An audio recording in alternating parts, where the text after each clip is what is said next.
Il n'y a pas de retour en arrière possible. C'est fini, c'est mort. Les États-Unis sont foutus. Explique-moi comment tu veux rembourser 40 000 milliards de dollars de dette. Tu ne peux pas. Et les taxes, encore une fois, c'est une illusion. On te fait croire que tu finances le gouvernement avec tes impôts, alors qu'en réalité, le gouvernement imprime de l'argent pour s'auto-financer. L'arnaque, c'est qu'on a accepté qu'il est un intermédiaire dans notre capacité à effectuer des transactions. C'est tout.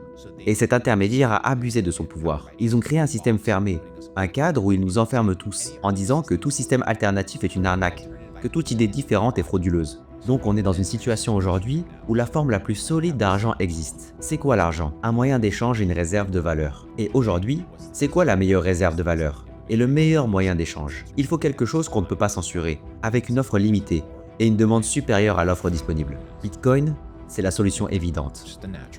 L'entrepreneur et investisseur à succès Luc Bellemare a récemment donné une interview dans laquelle il partage sa vision sur la situation actuelle. Le succès qu'a rencontré l'Argentin malgré son jeune âge a démontré sa capacité à voir les révolutions récentes et saisir les opportunités. Dans cette vidéo, il donne sa vision sur l'esclavage moderne maintenu grâce au système fiat et explique comment Bitcoin peut être une solution pour sortir de ce piège dans lequel la société nous plonge tous. Sans plus attendre, voici l'extrait de Luc Bellemare. Les maîtres d'esclaves avaient compris à l'époque qu'il fallait forcer les gens. Ils donnaient des coups de fouet pour que les esclaves bossent. Une fois que tu as une culture d'esclavage qui est imposée, tout ce que tu connais, c'est ça. La liberté, on ne sait même pas ce que c'est. Avant, tu savais que tu étais esclave. Tu savais que tu devais acheter ta liberté. Aujourd'hui, tu ne sais même pas que tu es esclave.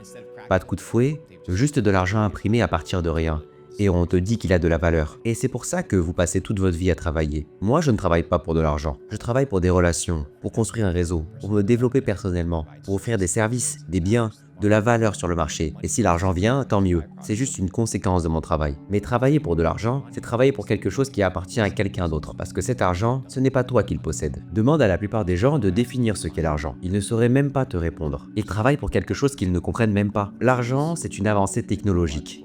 Un moyen d'échange et une réserve de valeur. À l'époque, la première forme d'argent, c'était le troc. Tu avais des vaches et moi j'avais des pigeons. Mais c'était un modèle impossible à généraliser. Pourquoi? Parce qu'il fallait que je trouve quelqu'un qui veuille des pigeons pour pouvoir échanger mes biens.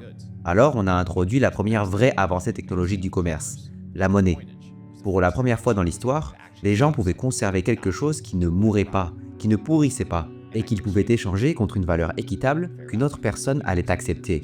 On avait alors un moyen d'échange. On s'accordait sur une réserve de valeur et c'était facile à manipuler. C'est ça, l'argent. Puis pour que les sociétés grandissent, il a fallu extraire plus d'or ou plus de matières précieuses. Mais à force, on a accumulé de grandes quantités d'or, de grosses réserves. Et déplacer tout cet or à chaque fois, c'était un problème, une énorme responsabilité. Alors on a introduit une nouvelle avancée technologique pour les transactions et l'épargne, la monnaie papier. Pendant la ruée vers l'or en Californie, en 1848, deux types débarquent. L'un s'appelle Wells, l'autre Fargo.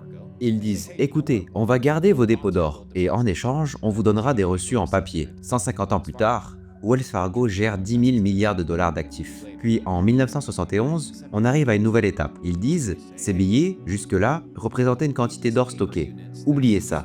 On va imprimer autant d'argent que l'on veut. » Et là, on a la prochaine révolution technologique. La création monétaire par le crédit et la monnaie fiat.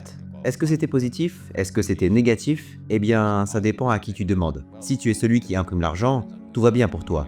Mais si c'est sur ton dos qu'on imprime, alors tu es foutu. La prochaine avancée technologique de l'argent, Bitcoin. On revient aux transactions peer-to-peer. Bitcoin est détourné actuellement. Il n'a pas été créé pour être une réserve de valeur. Il a été conçu pour être un moyen d'échange. Aujourd'hui, Bitcoin ne remplit pas sa fonction première, qui est d'être un moyen d'échange. Mais c'est bien pour ça qu'il a été créé.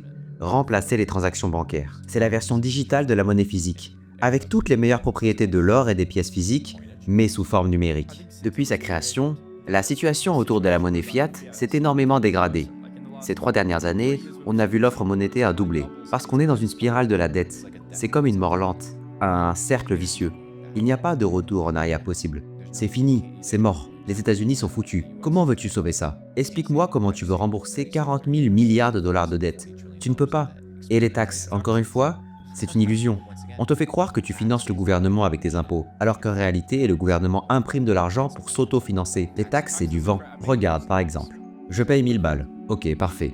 Le gars qui m'a vendu la marchandise se fait taxer.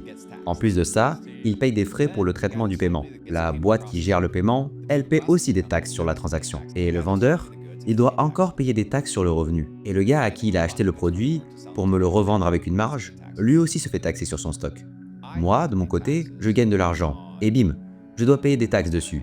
Je décide d'investir cet argent, je fais des gains en capital, super, et hop, encore des taxes. Avec ces gains, j'achète une maison, et je paye encore des taxes sur cet achat. Maintenant, j'ai une maison, cool non, mais je dois encore payer des taxes sur la propriété, un pourcentage chaque année. Si je vais dans le New Jersey, aux États-Unis, et que j'achète une maison à 1 million de dollars, il y a une taxe annuelle de 1,5%. Et si tu arrêtes de payer cette taxe, tu perds tout. Donc en réalité, tu ne possèdes rien. Si tu ne paies pas la taxe foncière, le gouvernement te prend ta maison. Et puis je vais à la station-service, avec l'argent qui me reste après avoir payé mes taxes sur le revenu. Et puis je passe ma carte. Et le gars qui me fait la vente, lui, il est encore taxé sur mon argent. Alors où est l'arnaque ? D'où vient l'erreur? L'arnaque, c'est qu'on a accepté qu'il est un intermédiaire dans notre capacité à effectuer des transactions. C'est tout. Et cet intermédiaire a abusé de son pouvoir. Ils ont créé un système fermé, un cadre où ils nous enferment tous, en disant que tout système alternatif est une arnaque, que toute idée différente est frauduleuse. Pourquoi? Parce que ça menace leur fonctionnement. On parle de trillions de dollars. On parle de dynasties bancaires, de familles qui existent depuis des centaines d'années et qui sont mises en danger. Tu penses que Jamie Dimon, de chez Chase, va soutenir Bitcoin? Pourquoi il le ferait? Ça n'arrange pas son business. Il ne gagne pas d'argent avec ça, ça ne l'intéresse même pas. Donc on est dans une situation aujourd'hui où la forme la plus solide d'argent existe. C'est quoi l'argent? Un moyen d'échange et une réserve de valeur. Et aujourd'hui, c'est quoi la meilleure réserve de valeur? Et le meilleur moyen d'échange? Il faut quelque chose qu'on ne peut pas censurer, avec une offre limitée et une demande supérieure à l'offre disponible. Bitcoin, c'est la solution évidente.